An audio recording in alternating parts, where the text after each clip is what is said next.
জয় নিতাই, প্রিয় ভক্তবৃন্দ, জয় গুরু গৌরাঙ্গ, জয় গুরুদেব। আজকের আলোচনার বিষয় হচ্ছে শ্রীমদ্ ভগবদ গীতা, যা ৫,৫০০ বছর আগে ভগবান শ্রীকৃষ্ণ অর্জুনকে শুনিয়েছিল এবং কয়েক কোটি বছর আগে শ্রীকৃষ্ণ সূর্যদেবকে অগ্নিবর্ষণকে শুনিয়েছিল। তো সনাতন ধর্মী হোক বা না হোক, সারা পৃথিবীর দার্শনিক এবং বৈজ্ঞানিকরা এই গীতা পাঠ করেছেন। মুসলিমরা প্রত্যেকেই কোরআন পড়ে ঐক্যবদ্ধ হয়েছে, খ্রিস্টানরা প্রত্যেকেই বাইবেল পড়ে ঐক্যবদ্ধ হয়েছে। তাহলে আমরা কিভাবে ঐক্যবদ্ধ হব? তাদের ঐক্যবদ্ধ হতে গেলে আমাদের গীতা অবশ্যই পড়তে হবে। তাই গীতা পড়ার জন্যে আপনাদেরকে অবশ্যই একটা করে গীতা সংগ্রহ করতে হবে। গীতা সংগ্রহ করে গীতা পাঠ করতে হবে। কেননা অনেকে আবার বলে যে গীতা মাছ মাংস খেয়ে পড়া যাবে কিংবা বাসি কাপড়ে পড়া যাবে, কিন্তু গীতা যে কোনো উপায়ে যেভাবে হোক পড়া যাবে। ট্রেনে বাসে যেতে যেতে পড়া যাবে, কোনো অসুবিধা নেই। খালি একটাই ব্যাপার যে যাতে একটা কোনো কাপড় বা কিছু দিয়ে মুড়ে তাতে নিয়ে পড়তে হবে, তাহলেই হবে। তো যাই হোক, ভগবদ গীতা আপনারা পড়ুন এবং কোনো অজুহাত না দেখে এই গীতা অবশ্যই পড়ুন এবং সবাইকে গীতা পড়ান প্রয়োজন হয়। তাই গীতা পাঠের জন্য, শোনাবার জন্যে চেষ্টা করুন। প্রিয় ভক্তবৃন্দ, ভগবান শ্রীকৃষ্ণের মুখনিসৃত বাণী হচ্ছে এই গীতা। তো এই গীতা কুরুক্ষেত্রের যুদ্ধে ভগবান শ্রীকৃষ্ণ কবে করেছিলেন না, এই মোক্ষদা একাদশীতে, এই 25শে অঘ্রাণ মোক্ষদা একাদশী। এই একাদশীতে ভগবান শ্রীকৃষ্ণ এই গীতা অর্জুনকে শুনিয়েছিলেন। তাই ভক্তবৃন্দ, আপনারা গীতা পাঠ এই একাদশীর দিন থেকেই শুরু করুন। একটা করে অন্তত শ্লোক বলার চেষ্টা করুন। এরকম করতে করতে আপনার গীতা পড়া হয়ে যাবে। তা আমরা যেহেতু হিন্দু, আমরা সনাতনী, তাই গীতা পড়াটা অবশ্যই জরুরি। এবার গীতা পড়াতে গেলে যেমন একটা গীতা হচ্ছে আমাদের জীবনের ম্যানুয়াল বলতে পারি, মানে জীবনে কিভাবে পথ প্রদর্শন করা যায় সেই জন্য গীতা পড়াটা জরুরি। তাই আমরা বাংলায় যদি বলি, গীতা এমন একটা জিনিস, যেমন রুচুক না রুচুক খাও যদি গীতা, আর বুঝুন না বুঝুন পড়ো যদি গীতা। দুটোই কিন্তু খুব উপকার। কিসের উপকার না, একটা হচ্ছে শরীরের উপকার গীতা, আর গীতা হচ্ছে আত্মার উপকার, যেটা আধ্যাত্মিক জগতে ভগবানের চরণে যেতে পারবেন। তাই ভক্তবৃন্দ, আপনারা জাগুন। হিন্দু ধর্মকে টিকিয়ে রাখতে গেলে গীতা পড়ুন। গীতা ছাড়া আমাদের কোনো গতি নেই। গীতাই আমাদের পথ দেখাবে। গীতা আমাদের সব কিনারা ঠিক জায়গায় গন্তব্যস্থলে নিয়ে যাবে। তাই ভক্তবৃন্দ, আর এত কর্মব্যস্ত জীবনে অন্তত একটা করে শ্লোক পড়ার চেষ্টা করুন। একটা করে শ্লোক, বেশি না পড়তে পারেন, একটা করে শ্লোক পড়ুন, কোনো অসুবিধা নাই। তাই ভক্তবৃন্দ, আমাদের এই পরে আসছে মোক্ষদা একাদশী। এই মোক্ষদা একাদশীতে হচ্ছে আমাদের গীতা জয়ন্তী বা গীতার বার্থডে বলতে পারি। কেন, ওই দিন আগেই বলেছি যে গীতা ভগবান শ্রীকৃষ্ণ অর্জুনকে গীতা পাঠ করেছিলেন, গীতার বাণী শুনিয়েছিলেন। অতএব আমরা প্রত্যেকে একটা করে গীতা সংগ্রহ করি, কেমন? তাই ভক্তবৃন্দ, মোক্ষদা একাদশী বিশেষ মাহাত্ম্য আছে। সেই মোক্ষদা একাদশী হচ্ছে অঘ্রাণ মাসের 25 তারিখে মোক্ষদা একাদশী। আচ্ছা, একাদশী কিভাবে পালন করব? প্রথমে জানতে হবে আমাদের একাদশী কিভাবে পালন করব। একাদশীর দিন হচ্ছে পঞ্চশস্য খেতে নেই। যেমন ধান থেকে মুড়ি, চাল, তারপরে চিড়ে, এসব যে তৈরি ইত্যাদি সব তৈরি হয়, এগুলো খেতে নেই। এছাড়া গম খেতে নেই। গম থেকে যেসব জিনিসপত্র, সেগুলো খেতে নেই। আটা ময়দা ইত্যাদি। যেমন ডাল থেকে মুসুর ডাল, মুগের ডাল, ডাল জাতীয় জিনিস খেতে নেই। তারপরে ভুট্টা, জোয়ার বাজরা এইসব যে জিনিসগুলো যেগুলো হয় সেগুলো কিছু খেতে নেই। আর হচ্ছে তেল, সর্ষের তেল, এই তেল জাতীয় তিল তেল এসব খেতে নেই। এই পঞ্চশস্য রবি শস্য খেতে নেই। না খেয়ে 3-4 রকমভাবে একাদশী করা যায়।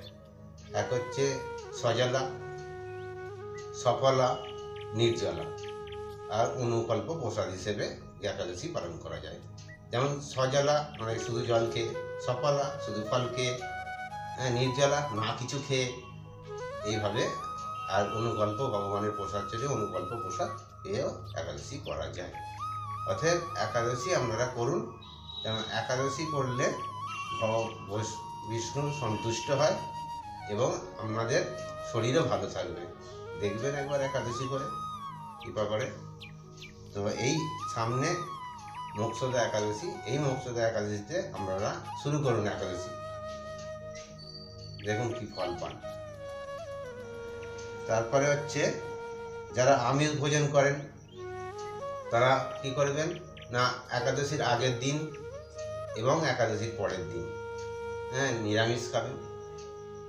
একাদশীর আগের দিনে রাত্রিবেলা দাঁত মেজে তারপরে একাদশী করবেন তার পরের দিনে। কেননা এই কারণেই আগের দিনে না দাঁত মাজলে যেসব খাদ্যদ্রব্য দাঁতে লেগে আছে সেই দাঁতে কোনা পড়ে থাকে, যে অসুবিধা আছে, সেই জন্যে দাঁত মেজে নেবেন। কেমন প্রিয় ভক্তবৃন্দ, তাই একাদশী হচ্ছে করাটা খুবই জরুরি। আর হচ্ছে একাদশীর আগের দিনে সংকল্প নিতে হয়। সংকল্প এমনিভাবে যদি বলেন সংকল্প কিরকম না, সংকল্প হচ্ছে যে ভগবান কালকে আমি একাদশী করছি, কৃপা করুন, এরকমভাবে করা যায়। অথবা সংকল্প মন্ত্র আছে, সেই সংকল্প মন্ত্র বলেও একাদশী করা যায়। একাদশং নিরাহার স্থিত অহং অপরহানি ভক্সামি পুণ্ডরিকাক্ষং স্বরং মে ভবাচ্যুত। এইভাবে একাদশী পালন সংকল্প মন্ত্র বলে করা যায়। এবার তার পরের দিন, একাদশীর পরের দিন পালন করতে হয়। পালন কি জিনিস? পালন হচ্ছে যে পঞ্চশস্য আমরা খাইনি একাদশীর দিন, তার যে কোনো একটি শস্য ভগবানকে সেবা দিয়ে খাওয়া যাবে পালন। অথবা জগন্নাথ দেবের মন্দিরের যে প্রসাদ আছে, মহাপ্রসাদ, সেই প্রসাদ খেয়েও পালন করা যাবে, তবে নির্দিষ্ট সময়ের মধ্যে। সূর্যটা দেখে প্রত্যেক বারের একাদশীতে পালনের সময় দেওয়া আছে, একটু দেখে নেবেন, প্রয়োজন হয় পরে আমি এই চ্যানেলে দিয়ে দেব। তো একাদশী এই যে পালন করার সময় পালন মন্ত্র বলতে হয়, অথবা পালন করছি ভগবানকে, জগন্নাথ দেবকে জানিয়ে পালন করছি বলতে হয়। পালন মন্ত্র কি না, পালন মন্ত্র হচ্ছে অজ্ঞান তিমিরানন্দস্য বোধেনান কেশব অসিত সম্মুখনাথ জ্ঞানদৃষ্ট পদভাব। তো এই হচ্ছে পালন মন্ত্র। পালন মন্ত্র করে এইভাবে একাদশী পালন করে নিতে হয়। আর একাদশীর দিন যদি রাত্রি জাগরণ করা হয় আরও অতি উত্তম ভালো। তাহলে এই হচ্ছে একাদশীর মোটামুটি একটা নিয়ম। তা একাদশীর দিনে যত পারো হরিকথা বলো, মালা জপ করো, কৃষ্ণ নাম করো, কৃষ্ণের গান শোনো, কৃষ্ণের যাবতীয় কিছু তত্ত্ব শুনুন, গীতা পাঠ করুন, গীতা পাঠ শুনুন, এবং কি করুন না, সবচেয়ে বড় কথা একাদশীর দিন যেটা হচ্ছে মালা জপ করা খুব ভালো একাদশীর দিন। আর হচ্ছে আর একটা জিনিস মাহাত্ম্য, একাদশীর মাহাত্ম্য শোনা। যে একাদশী তার আলাদা আলাদা মাহাত্ম্য আছে, সেই মাহাত্ম্যগুলো শোনা খুবই জরুরি। একাদশীর মাহাত্ম্য এরকম, তাই এই মোক্ষদা একাদশীর মাহাত্ম্য আমি বলছি, শুনুন। যুধিষ্ঠির মহারাজ একদিন ভগবান শ্রীকৃষ্ণকে বললেন যে হে বিষ্ণু, আমি তো তোমার প্রতিনিধি, আমি আপনাকে সবসময় আমরা স্মরণে থাকি, তো আপনাকে বন্দনা করি। তো এই একাদশী হচ্ছে ত্রিলোকের মুখদায়ক, বিশ্বেশ্বর, বিশ্বপালক ও পুরুষোত্তম আমার একটি সংশয় আছে, কি না অঘ্রাণ মাসে শুক্লপক্ষের যে একাদশী তার নাম কি জিজ্ঞাসা করছে অর্জুন। এই যুধিষ্ঠির মহারাজ জিজ্ঞাসা করছে কাকে? না ভগবান শ্রীকৃষ্ণকে। এই একাদশীর নাম কি? তখন বলছেন ভগবান এই একাদশী হচ্ছে মোক্ষদা নামে পরিচিত। এই মোক্ষদা একাদশী আরে কার পুজো করা উচিত? না বলছে দামোদরের পুজো করা উচিত। তো দামোদরের পুজো করতে হবে ওই যেরকম করা যাবে, যেমন গন্ধ পুষ্প ধূপ দ্বীপ নৈবেদ্য দিয়ে পুজো করলেই হবে।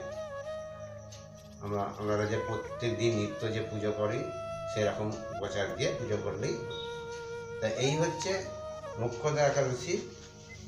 ভগবান শ্রীকৃষ্ণকে বললেন যে এটা মোক্ষদা একাদশী।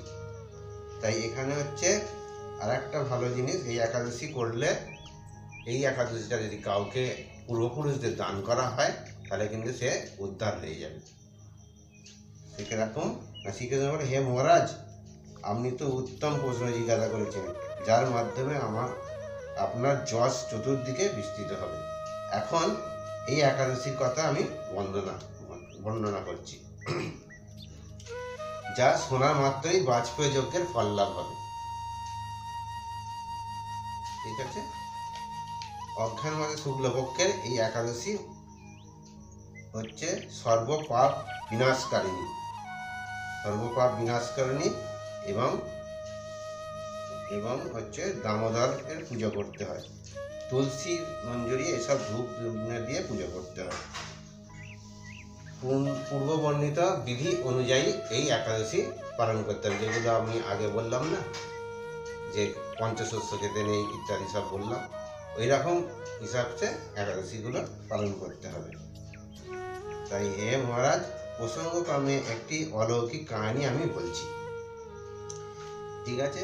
মনোযোগ দিয়ে ভক্তবৃন্দ মনোযোগ দিয়ে ভালো করে শুনুন এই কাহিনীটা, তাহলে এই পিতৃপুরুষেরাই নিজ পাপে এই একাদশী শ্রবণ করলে, মাহাত্ম্য শ্রবণ করলে অধঃপতিত হয় না বা নরকে যায় না। তাহলে এই একাদশীটা ভালো করে শ্রবণ করুন। কোনো এক সময়ে মনোরম চম্পকনগরে বিখানস নামে এক রাজা ছিল। সেই বিখানস রাজার পুত্র রাজ্য চালাতো। পুত্র খুব ভগবান ভক্ত। তো পুত্র ভগবান ভক্ত খুব ভালো, সে সবসময় ভগবানের নাম গান করত। তার রাজ্যে কোনো অসুবিধে ছিল না, কোনো কিছু নাই। একদিন কি হয়, ওই বিখানসের পুত্র স্বপ্ন দেখে যে তার বাবা নাকি খুব নরক যন্ত্রণায় ছটফট করছে। সে কী ব্যাপার, দেখছি বাবা তো নরক যন্ত্রণায় ছটফট করছে, তাহলে কী করা যাবে? তারপরে ঘুম ভেঙে উঠে রাজ্যের সবাই মন্ত্রীগণদের ডেকে জিজ্ঞাসা করে যে এত নরক যন্ত্রণায় আমি একটা স্বপ্ন দেখেছি যে বাবা নরক যন্ত্রণায় ছটফট করছে, তা কী করা উচিত? তখন ব্রাহ্মণগণদের খবর দিতে বলে। তো ব্রাহ্মণগণ আসে কথা মতো। ব্রাহ্মণগণ এসে সেই ব্রাহ্মণরা বলল যে একটা পর্বত আছে, আমারই রাজ্যে একটা পর্বত আছে, সেখানে এক ঋষি আছে, ওনাকে জিজ্ঞাসা করুন, ওনাকে গিয়ে জিজ্ঞাসা করুন যে কি করলে এই সমাধান হবে। তখন ওই ঋষি মহারাজ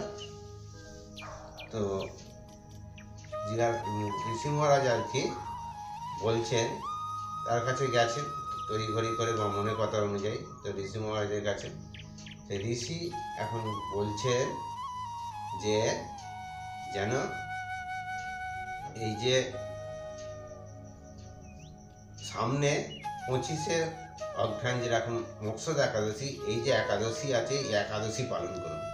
এই একাদশী পালন করলে তাহলে কিন্তু আপনার বাবা নরক থেকে উদ্ধার হয়ে যাবে। এক হচ্ছে এই কথা বললো, আর দুই হচ্ছে নরকে যখন জিজ্ঞাসা করছে রাজা যে তাহলে নরকে কিভাবে আমার বাবা গেল, বাবাও তো বিষ্ণু ভক্ত ছিল, কিন্তু কোনো একটা কাম উত্তেজনার কারণে সে গেছে। তো এদিকে কিছু নিস্তার করা যাবে, তখন এই মোক্ষদা একাদশীর কথা আশ্বাস দিয়েছিল ওই ঋষি মহারাজ। তো মোক্ষদা একাদশী তখন সেই কথা মতো, ঋষির কথা মতো এসে বাড়িতে এসে সব পুত্র এবং স্ত্রীকে এই একাদশীর কথা বলে, এবং বলার পর তার সবাই মিলে মোক্ষদা একাদশী করে। মোক্ষদা একাদশী করতে তার সেই মতো তার বাবা আবার নরক থেকে স্বর্গে গমন করে, এইভাবে উদ্ধার হয়ে যায়। তাই ভক্তগণ, আপনারাও এই মোক্ষদা একাদশী আগামী 25 তারিখে করুন, এবং এই একাদশী পূর্বপুরুষের নামে, যিনি মারা গেছেন পিতা মাতা, তাদের নামে দান করে দিন। তাহলে কিন্তু আপনিও ফল পাবেন আর আপনার পরিবারের সকলেই ফল পাবেন। তখন এই একাদশী সবাই এই ফল পেয়ে তারা স্বর্গে চলে যাবে। তো এই হচ্ছে একাদশীর মাহাত্ম্য। তো ভক্তগণ, একাদশী অবশ্যই করবেন। জয় নিতাই, জয় গুরু গৌরাঙ্গ।